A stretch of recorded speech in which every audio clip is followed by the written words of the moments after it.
حضرت شعیب اللہ کے برگزیدہ نبی تھے جنہیں قوم مدیان کی طرف بھیجا گیا۔ قوم مدیان تجارت میں دھوکہ دیتی تھی، ناپ تول میں کمی کرتی تھی اور لوگوں کے حقوق پامال کرتی تھی۔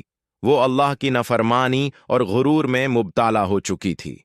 حضرت شعیب نے اپنی قوم کو اللہ کی وحدانیت کی طرف بلایا اور فرمایا کہ ناپ تول پورا رکھو، دھوکہ نہ دو اور زمین میں فساد نہ پھیلاؤ۔ مگر قوم مدیان نے آپ کا مذاق اڑایا، انکار کیا اور دھمکیاں دینا شروع کر دیں۔ حضرت شعیب نے صبر کے ساتھ اپنی تبلیغ جاری رکھی اور بار بار سمجھایا کہ اللہ کا عذاب بہت سخت ہے، لیکن قوم نے بات نہ مانی۔ آخر کار اللہ تعالیٰ کا عذاب آ گیا۔ ایک سخت چیخ اور زلزالے نے پوری قوم کو ہلاک کر دیا، جبکہ حضرت شعیب اور ایمان لانے والے لوگ محفوظ رہے۔ یہ واقعہ ہمیں یہ سبق دیتا ہے کہ ایمانداری، انصاف اور حق پر قائم رہنا اللہ کو بہت پسند ہے، اور دھوکہ اور ظلم کا انجام ہمیشہ بہت برا ہوتا ہے۔